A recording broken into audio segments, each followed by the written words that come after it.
Okey, untuk hari ni, untuk kita sambung lagi lecture pada hari ni, kita akan continue lagi. Saya rasa ada dalam 1-2 lagi lecture untuk saya habiskan pada semester ni, minggu ni dan juga minggu depan. Okey, minggu ni dan juga minggu depan. Jadi untuk minggu ni, saya akan cover minggu ni atau dua ataupun 3. Kita tengok macam mana untuk kita habiskan minggu ni ataupun minggu depan. Okey. Right.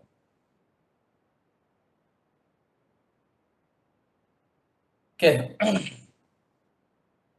Untuk today's lecture, we are going to discuss on the life cycle costing ataupun satu komponen yang juga QS kena iaitu life cycle costing. Okey. Saya akan mengajar selama 2 minggu sebabnya yang ni masuk final exam. Yang ni masuk final exam. Okay. For your final exam. And then I will do the calculations. Okay. And then a part of the a workshop ataupun task yang saya bagi untuk dapat collect markah lah. Okay. Jadi untuk dapat collect markah, jadi saya akan berikan satu task untuk pelajar laksanakan untuk konsep life cycle costing. Okay.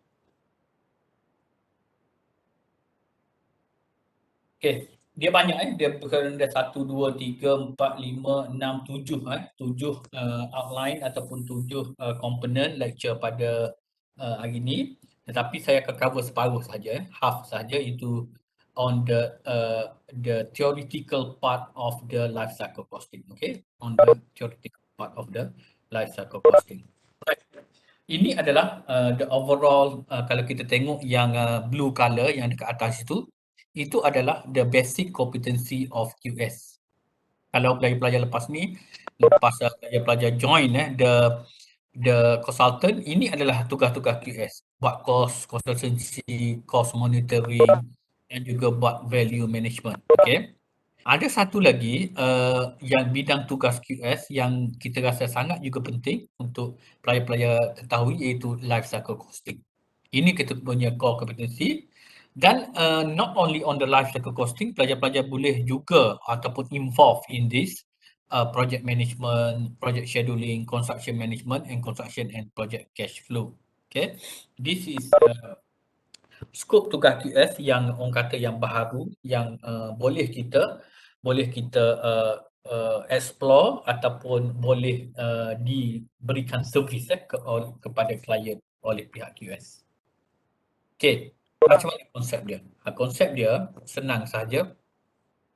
Seperti mana kita membeli kereta lah. The analogy is like you buy a car.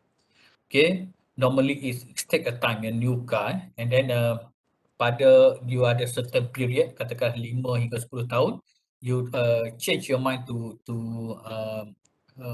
upgrade your lifestyle etc. You need to decide.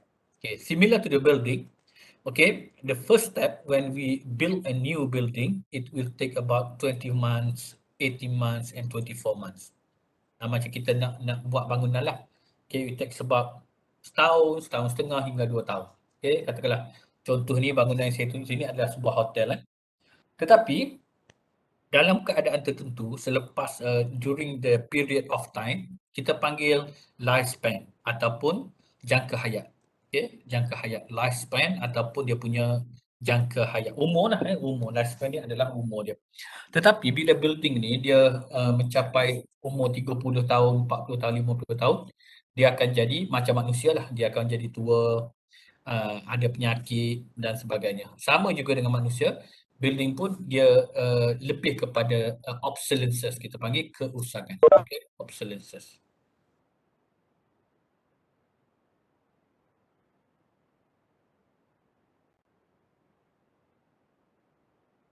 Keusangan.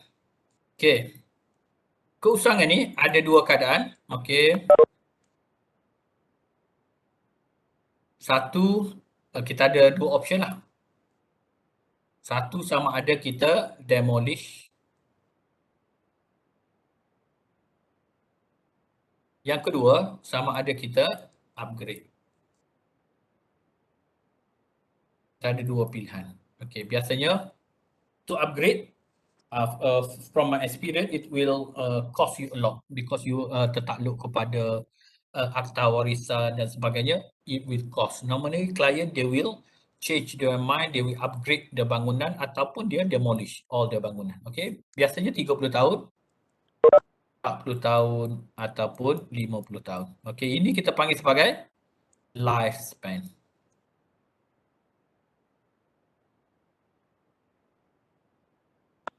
Okay, ini kita panggil sebagai lifespan of the building. Okay, lifespan of the building. Okay, apa yang kita tengok dalam banyak stakeholders yang kita tengok banyak stakeholders yang mempunyai perspektif berbeza untuk satu building. Okay, kalau kita tengok sebagai QS kita kena tengok engagement dengan stakeholder ini sangat penting, terutamanya dengan project engineer. Okay, project engineer wants to minimize capital cost. Macam kita lah project design, bila kita build asset, architect, engineer, M&E, QS kita nak minimize the initial cost. Biasalah kita buat VO lah, kita buat value management dan sebagainya, itu kita panggil sebagai untuk minimize the capital cost. Tetapi ada different stakeholders, bila kita operate, terutamanya kalau bangunan tersebut dimiliki oleh firma-firma yang besar, sebagai contohnya Jasco, Saint-Darby, bila dia operate dah bangunan, bila dia dah ada pengalaman untuk operate, they want to minimize the repair hours. Kalau you pergi masuk ke KLCC atau pavilion, kalau you tengok the pavilion, in the pavilion you tengok suasana yang nyaman, suasana yang orang kata relax, ambience, very orang kata happening, tetapi at the back of the back door, a lot of the work, mechanical engineering, repair, toilet repair, the sanitary fittings repair yang maintenance engineering buat ni. Kalau kita tengok, kita pergi dapur okey. Sebenarnya malam dia orang buat kerja. Dia buat kerja, dia repair con, dia buat repair pintu, repair all the necessary lah yang kena buat repair bilik air, kalau bilik air tersumbat dan sebagainya. Building system ni, lift, aircon semua, maintenance engineering biasanya dia nak minimize the repair hours. Okay, this is the very important untuk kita sebagai QS understand. Okay, we have to understand that our maintenance people, they have to make sure that building run properly. Okay, and then owner, katakanlah you bank ataupun lah the owner is the retail complex, Tesco dan sebagainya. Dia kalau boleh nak buka Mydin tu, maximize the uptime hours. Contohnya kilang, contohnya katakanlah Mydin dan sebagainya, kalau boleh nak buka 8 pagi, nak tutup pukul 12 malam. Okay, jadi dia nak niaga business to do dia business. Okay, car assembly ke, orang buat kilang konkrit ke dan sebagainya, kalau boleh dia nak maximize the uptime hours. Reliability engineering wants to avoid failures. Kalau bagi contohnya aircon, lift installation dan juga all CCTV dan sebagainya, dia nak avoid failure. Dan yang jaga duit ni, money yang jaga duit ni wants to maximize project net present value, which is they want to optimize their profit. And then finally, shareholders want to increase stockholder wealth. Every year, shareholder requests, okay, where is my dividend? Okay, where is my interest? Okay, to your company. This perspective will allow for the QS to think, okay, on the different perspective, which is lifespan and how we operate the building is the what we call need to measure, we need to calculate it systematically. Therefore, sebab itulah kita belajar pada petang ni, iaitu on the whole life cycle costing. Kita tengok dari segi semua perspektif. Initial cost, capital cost, operation cost, and also the maintenance cost. Okay, ini adalah QS. This is the QS. because you can do the estimate. You can do the estimate. Okay, this is the, you can do the quantification. You can do the calculation and etc. This is very important for us to understand what is the life cycle cost from the beginning. You involve from the design, tender, construction, operation, and maintenance. Okay, all involved with the QS knowledge. Okay, apa itu life cycle costing? Ini, okay, life cycle costing. Kalau kita tengok sini, right? Oh, I don't want to end annotation. Okay, a method of systematic economic evaluation of life cycle cost over a period of analysis defined in the agreed scope. Okay, this is the definition of life cycle costing by the British Standard Institute in 2008. Systematic economic evaluation of the life cycle cost. The overall start daripada design sampailah kepada bangunan tersebut kita upgrade ataupun kita demolish. Okay, over period of analysis. Okay, kita kena estimate the lifespan. Okay, yang kedua, by the Bursbin and Kidham, transform the estimated capital, maintenance, operating and replacement cost into a comparable, alhamdulillah, a cash figure form of figure which allow apa ni? Allow the consideration of this item of expenditure at different stages within the time scale. Lifespan lah, within the lifespan, different stages within the lifespan. Ni lebih teknikal lah. Okay. Tetapi kalau you ingat yang BSI tu dah cukup bagus lah. Okay, dan apa tujuannya? One of the tujuannya, ni by Highton in 2012 as a good in Malaysia. I try to relate in Malaysia.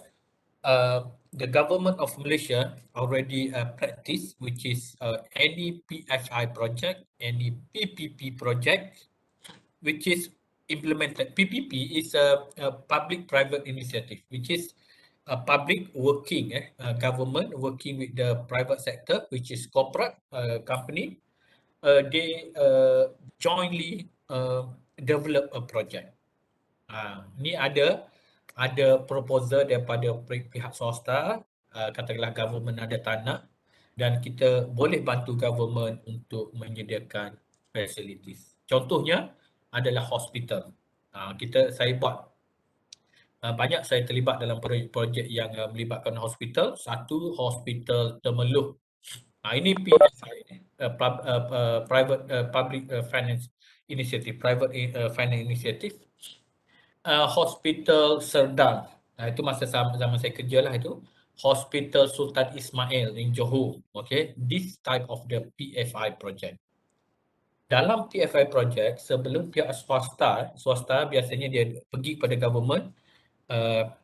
Saya ada satu proposal, RFP, request for proposal, biasanya government akan bagikan. Itu untuk membina sebuah hospital dekat Serdang. Okay, government tak boleh bimbang. We will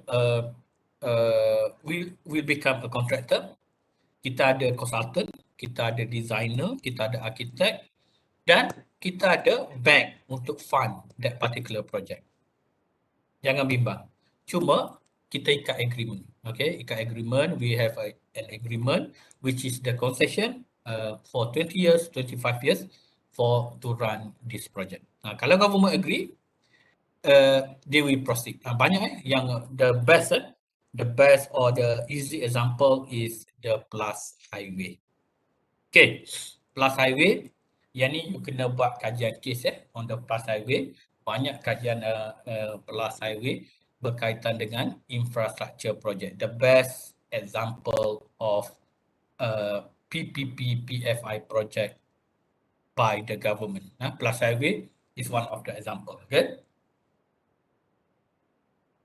Sebab apa government buat macam tu? Satu, government tak perlu fikir pasal kualiti. Government tak perlu fikir pasal the time to complete, because semua risiko tersebut akan ditanggung oleh pihak swasta. Dia datang, okay government, you perlu tak highway. Okay, saya perlukan highway daripada Johor Bahru ke Kuala Lumpur. Okay, no problem. Okay, saya akan buat, saya akan jaga, saya akan design, saya akan apa dan sebagainya dan saya akan operate.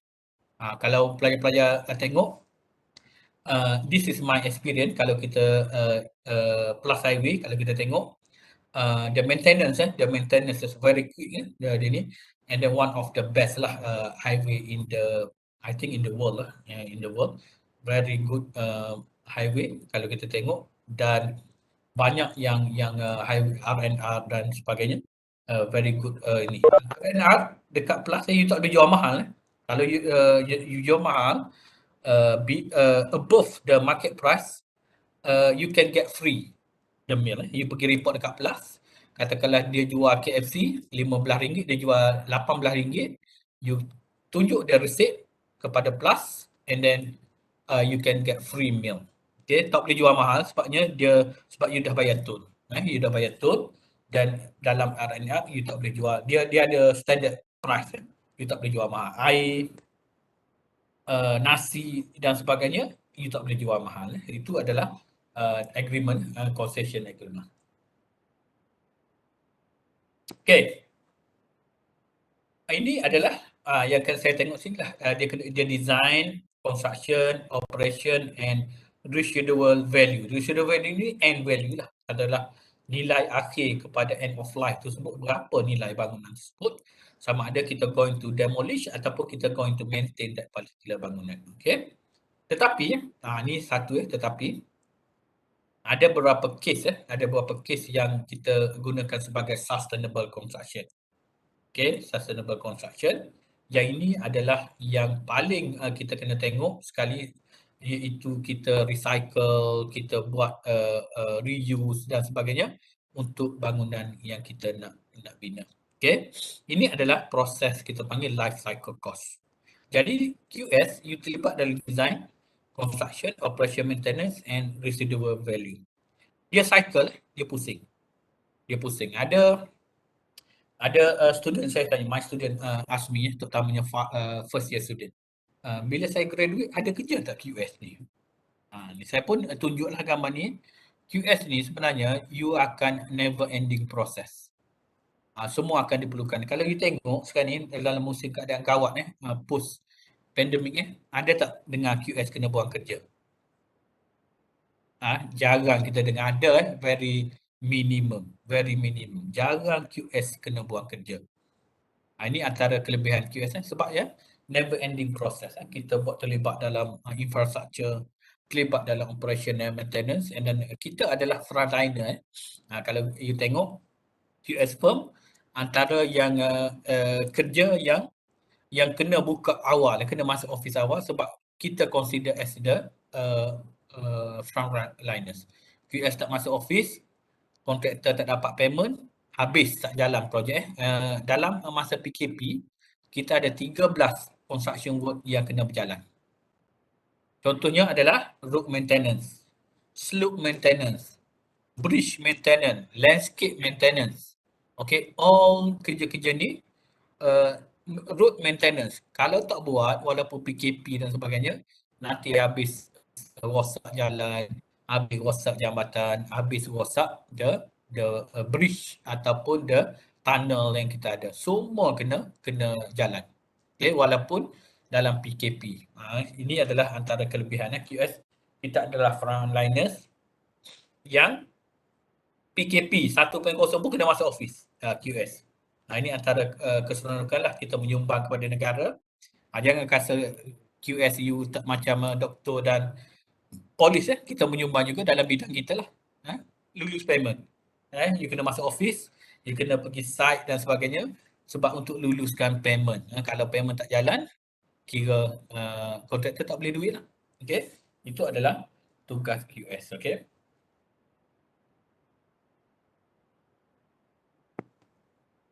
Okay. Life cycle cost to access FM. Okay. Ini adalah iceberg yang kalau kita tengok, yang kita belajar, yang you belajar pada awal semester adalah untuk kira initial cost. buat BQ tu adalah initial cost, okey, untuk buat bangunan. Sebenarnya kalau kita tengok dalam life cycle costing punya principle, dia umpama iceberg. Iceberg ni kalau you tengok yang kecil dekat atas dan dia punya iceberg tersebut dia besar dalam laut ataupun dalam air. Ini adalah dia reality. Saya umpamakan as a iceberg sebab cost lepas ni kita akan kira of the maintenance, replacement, operating, disposal cost is more than initial cost.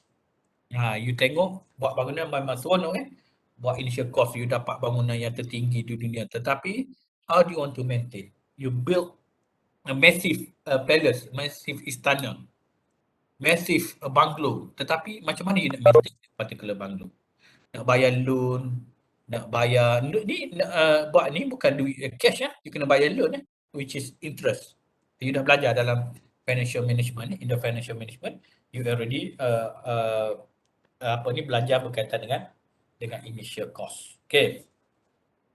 Macam mana nak buat loan dan maintenance, operating cost dan sebagainya, itu adalah yang kita kena faham. Okay. Ini adalah yang kita kena faham. Okay. Ini yang government ni under PFI project saya nak bagi tahu. Okay. Government telah pun membuat ketetapan dalam projek PFI kena submit life cycle cost punya report to assess the facilities management. To assess yang bawah ni. Okay, replacement operating. Lower option with lower PV is considered to offer better value for facilities management. Jadi, bila government dia smart okay, where is your report? Where is your life cycle cost report? Katakanlah plus highway. Dia nak cadang satu highway lagi kepada government. Propose. Okay, where is the life cycle cost report? Government akan tanya, okay, please submit to us your life cycle cost report. Government nak tengok berapa you nak buat loan, how much is the interest, how much you estimate for your operating cost, how much. This is the government want to choose the best option. Faham life cycle cost ni tugas QS. Tapi nak buat ni you kena mahir lah. You kena mahir dalam life cycle costing. Yang saya ajar ni boleh diguna pakai, tetapi lepas you kerja ni banyak lagi yang cost yang you kena attend untuk improve yourself dalam buat life cycle costing untuk PFI project.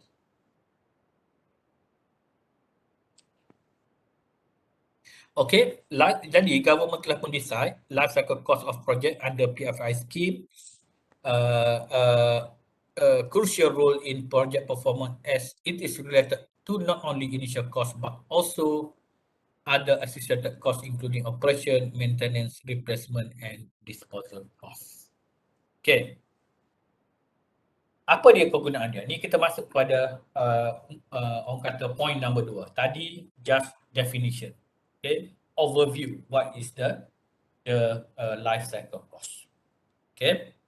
Dia ada dua kegunaan. Saya cepatkan sini. Okay. Dia ada dua kegunaan. Okay. Pertama, okay, dia merupakan is an integral part of the asset management process and is a common element of many of the asset manager tools, particularly untuk buat economic appraisal, untuk buat financial appraisal, okay, risk management, okay. And yang kedua, okay, kegunaan yang kedua adalah untuk kita buat alternative proposal. Itu dua kegunaan dia. Satu, kita nak satu development, kalau you nak buat development tadi, you propose the government, you nak buat economic appraisal. Boleh guna life cycle cost you akan kira satu persatu. Yang kedua, kita gunakan untuk alternatif dua sistem yang kita nak guna dalam satu bangunan. Okay. Ada dua kegunaan yang boleh kita guna pakai life cycle costing. Yang ni pun kita akan belajar, kita akan buat untuk next week. Apa itu, macam mana nak gunakan kedua-dua. Satu, kita nak evaluate satu proposal, katakanlah government nak buat satu, katakanlah universiti. Banyak universiti sekarang ni menggunakan pakai PFI. Sebagai contohnya, Universiti Pendidikan Sultan Idris, kampus dia menggunakan PFI. Okay. Universiti Teknologi Mara di Puncak Alam. Okay. Di Selangor, ini glamour Selangor. Di Puncak Alam. Itu pun menggunakan PFI, which is need life cycle costing. Okay. Need life cycle costing before government approve the project. Okay. Jadi, life cycle cost ni, kalau kita tengok, kita bahagikan kepada tiga perspektif sinilah. Okay. Yang pertama, arkitek. Okay, arkitek fokus untuk primary concern of the creation of the building.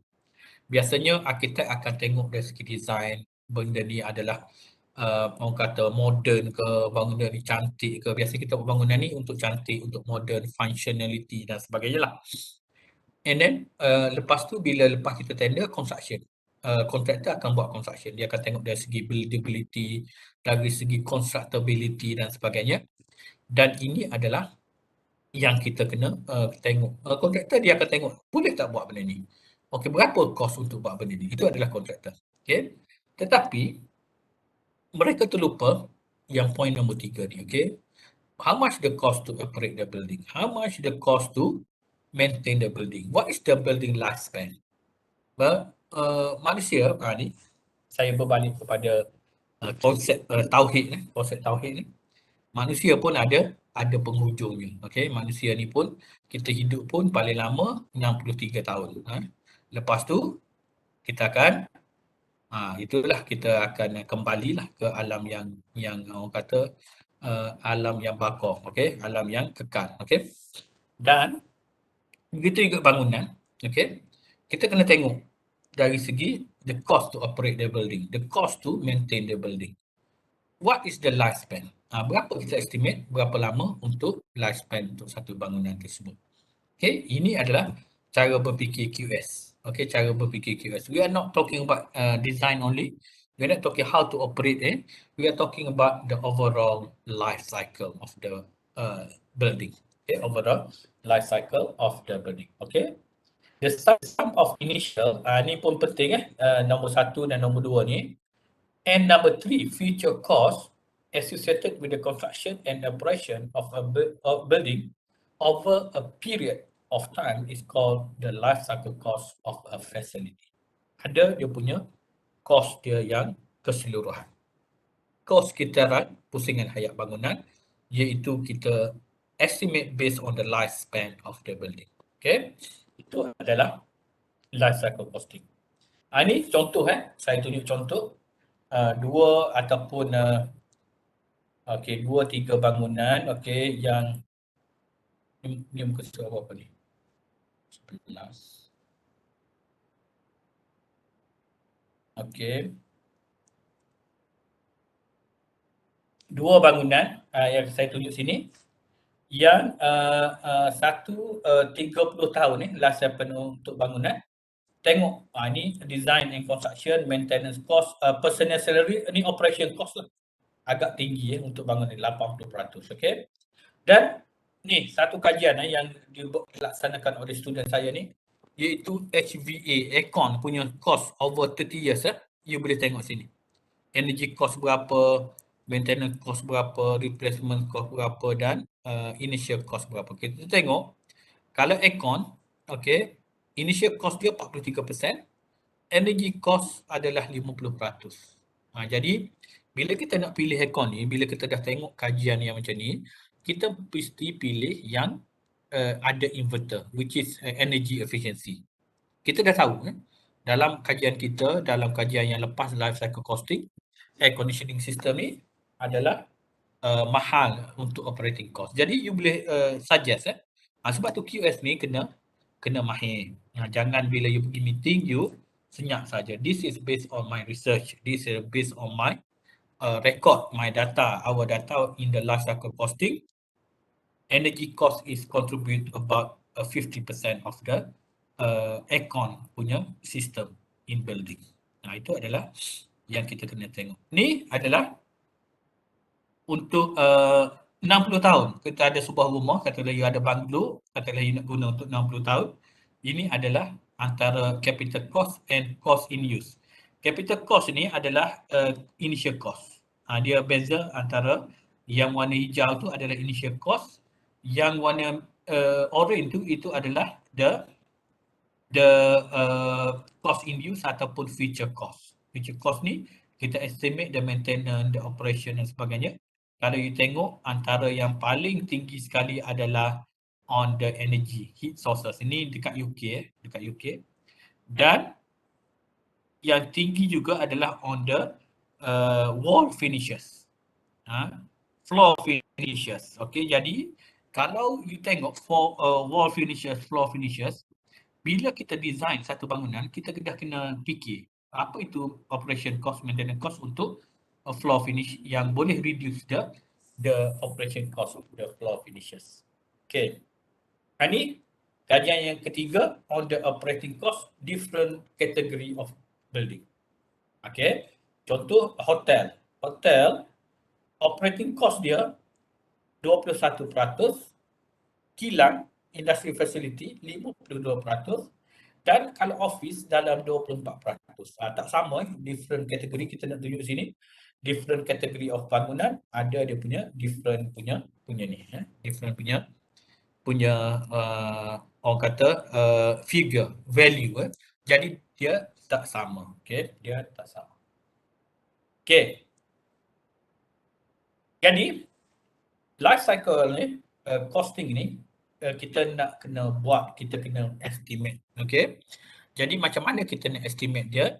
Itu adalah untuk kita guna pakai ataupun kita kena buat benda ni secara kita panggil life cycle cost plan ataupun life cycle cost calculation ataupun formulation. Okay. Macam mana kita nak formulate adalah termasuk acquisition installation, iaitu kita membina bangunan tersebut. Acquisition mana kita design, kita build, itu kita panggil sebagai acquisition installation. Kita beli tanah, buy a land, we design the building and then we build the building, dikira sebagai acquisition. Kita pemilikan bangunan tersebut. Operation, maintenance, refurbishment and disposal cost. Okay, jadi bila kita gabungkan antara acquisition, operation, maintenance, refurbishment and disposal, 5 komponen life cycle cost ini kita kira sebagai life cycle cost plan. Okay, life cycle cost plan. Okay. Jadi ianya melibatkan, sebabnya kita dah mahir dari segi nak membina bangunan. Cuma kita tak mahir macam mana nak estimate the future cost. Future cost ini kita panggil sebagai cost in use. Okay, cost in use associated with a building while project is being commissioned by the owner or occupier, recurring cost at the annual or periodic in nature. Dia cost in use ni ataupun future cost ni, dia ada dua. Sama ada annually ni daily lah. Ataupun periodic in nature. Ataupun secara berkala. Apa dia annually? Annually ni macam contohnya kita bayar bil air, bil elektrik, kita bayar kepada jaga, security. Itu adalah annually. Periodic. Periodic ni kita bayar secara berkala ataupun kita kena kos secara berkala. Sebagai contohnya tukar aircon. Aircon tu biasanya you boleh guna sampai 10 tahun lepas tu you kena tukar. Tukar tile. Katalah kena tukar tile, katalah dalam bilik air 10 tahun sekali kita tukar tile. Itu dikira sebagai period in nature. Okey, yang ketiga kita tukar kapet. Dalam bilik seminar kita, bilik mesyuarat kita, kita akan guna kapet sama 10 tahun kita akan tukar. Itu kita panggil secara berkala, periodic in nature. Itu adalah cost in use sama ada annually yang kita kena tanggung tiap-tiap hari ataupun yang kita kena tanggung secara berkala. Tak buat maka tak cantik bangunan kita. Okey? Tak buat maka tak cantik bangunan kita. Okey? Life cycle cost kalau kita tengok even mengumpulkan satu daripada all the cost from initial, the cost to the final clearance of the site include all costs arising from the project. Okay. Apa dia punya advantages, okay?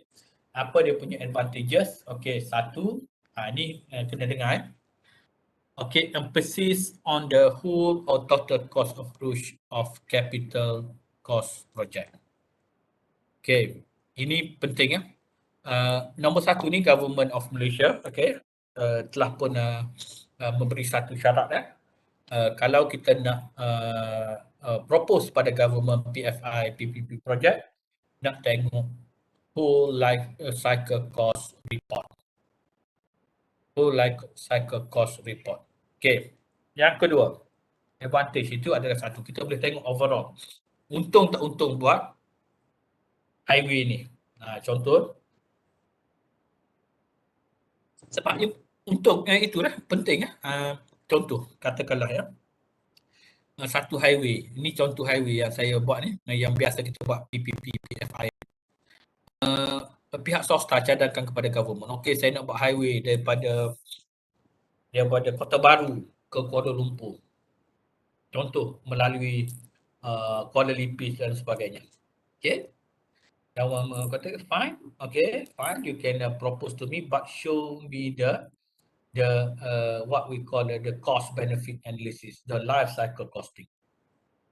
Okay, calculate how much the cost, initial cost, how much you pay for the land, okay, how much you pay to build a road, to build a bridge, to build a tunnel, okay, how much the cost, show to us. Okay, and then how you want to operate, how much you need to repair, how much you need to estimate every year, because road and highway subject to repair and maintenance, show to us. Okay, how much the replacement cost, how much maintenance cost, operating cost, please show to us. Okay, to make sure that the due diligence or the profitability of the highway can give benefits ataupun boleh bagi manfaat kepada government. Owner of that particular highway. Okay, yang kedua, more effective choice between competing proposal for a stated objective. Ini pun kita boleh guna pakai juga bila kita ada satu piece of land, kita tak tahu nak buat apa, prime area. Biasanya saya pernah terlibat dengan projek yang nombor 2 ni, iaitu kita compete untuk buat Subang Airport. Subang Airport punya proposal, which is we come dengan proposal to the government, which is which one is the more effective proposal. Okay, and asset management too. Okay, and then number 4 is enable cost to be correlated with the changes working practice and maintenance analysis. Okay, this is very important for you to understand, and you need to know what is life cycle cost all about. Okay, saya rasa as I promised to you,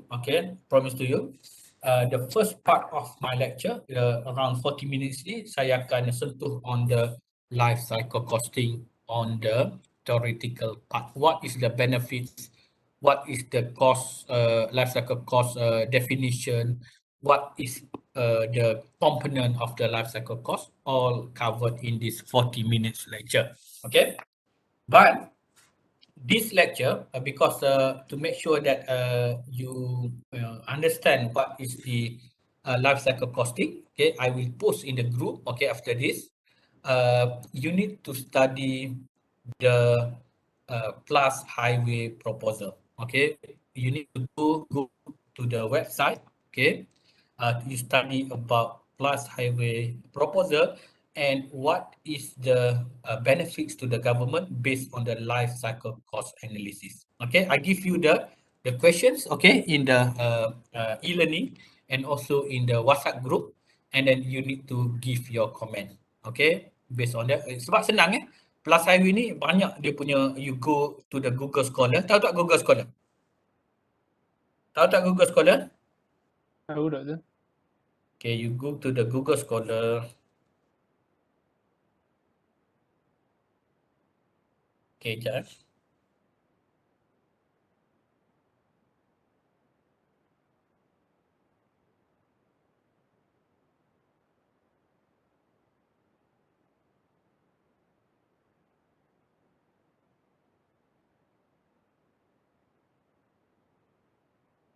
Okey.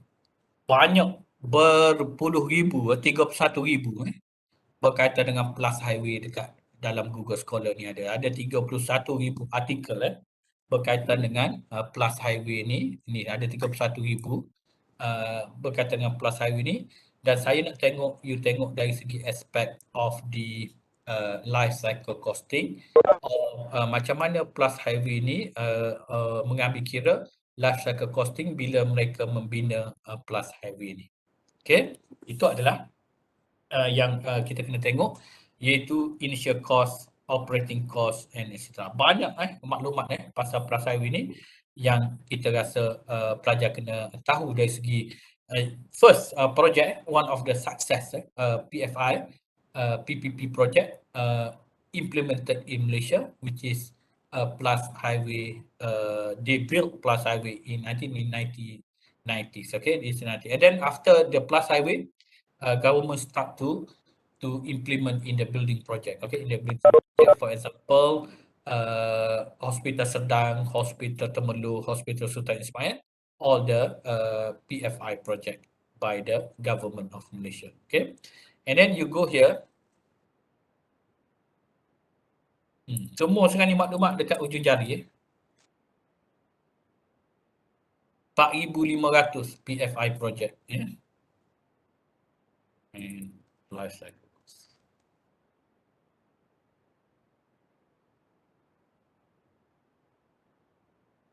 Okay, ada 3,000.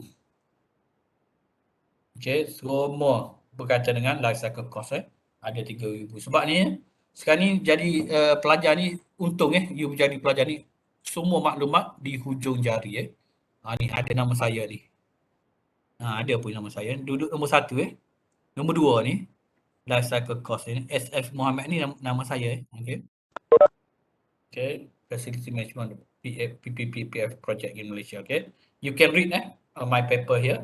You go to the Google. Okay, and then also this is also my student Nur Azia Kion, who life cycle costing for sustainable facility management. Okay, okay, mana lagi paper saya? Okay, itulah ni Faradiva Mustafa saya rasa. Ni Faradiva. Okay, this Faradiva. Okay, dia also my student. Okay, banyak you boleh cari dekat internet, and then banyak yang kita boleh dapatkan maklumat. Okey. Jadi saya rasa setakat ni dulu kuliah saya pada hari ni, dan okey, tempat untuk submit 2 individual assignment. Okey. Tempat untuk submit 2 individual assignment. Okey, saya tak buka lagi Saya tengah fikir sebab last semester saya buka Google Drive, ramai yang hilang saya tak suka buka Google Drive. Ramai yang hilang, kawan dia terdelete. Okey, kesian kawan Saya buka Google Drive, you boleh submit, dan sekejap saya nak buka Google Drive. You selesa submit kat mana? Senang, saya tanya terus. Paling senang untuk student submit kat mana? Alia? E-learning, doktor. E-learning. Yes. Okay, saya buka dekat e-learning. Okay, good. Okay, e-learning. Okay, saya buka dekat e-learning.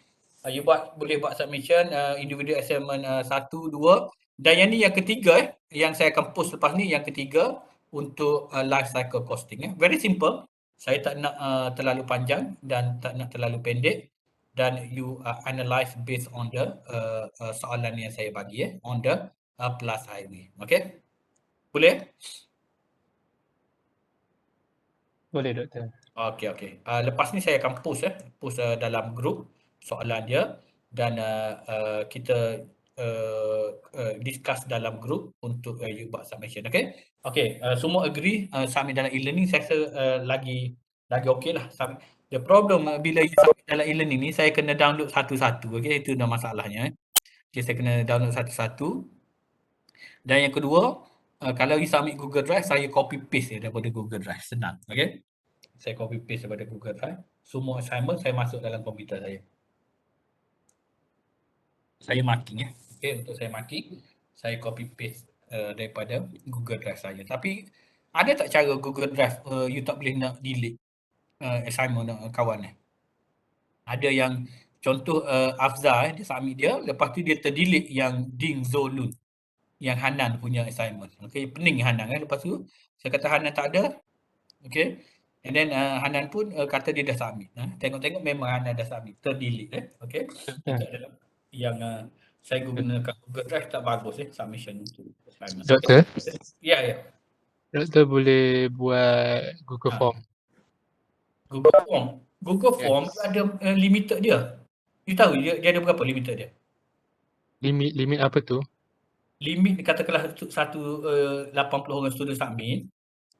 Tak ada limit kot. Ada. Itu kita yang set. Oh, kita set. Yes. Tapi kalau doktor boleh je off setting tu. Unlimited Okay. submission. Bila saya buat Google Form, okay, and then dia masuk dalam satu folder, betul tak? Betul? Satu yes. Dia masuk dalam satu folder, betul tak? Semua masuk dalam folder saya, betul tak? Betul. Dia ada response untuk siapa yang create, dia akan ada response punya folder. So doktor boleh tengok nama siapa, lepas tu doktor buka, download. Dia Buka. ni, Tengok bila nak marking, saya concern saya nak marking. Kalau saya guna Google Drive, saya Ctrl A, saya select all, saya copy paste masuk dalam saya punya ni. Okey, sekarang ni sama je e-learning dengan Google Form, sama saya kena buka satu-satu. Okey, tapi tak apalah.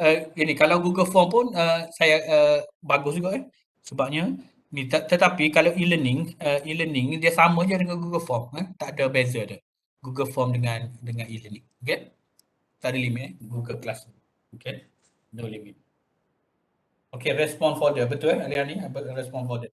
Saya rasa Google Form ada response folder. Saya boleh download semua. Okey? Okey. Boleh sama ada e-learning ataupun Google Form. Oh. Individu Individu. Samyung, individu. Okey. Okey. Okey, kalau tak ada apa-apa saya rasa kita berhenti dulu setakat ni dan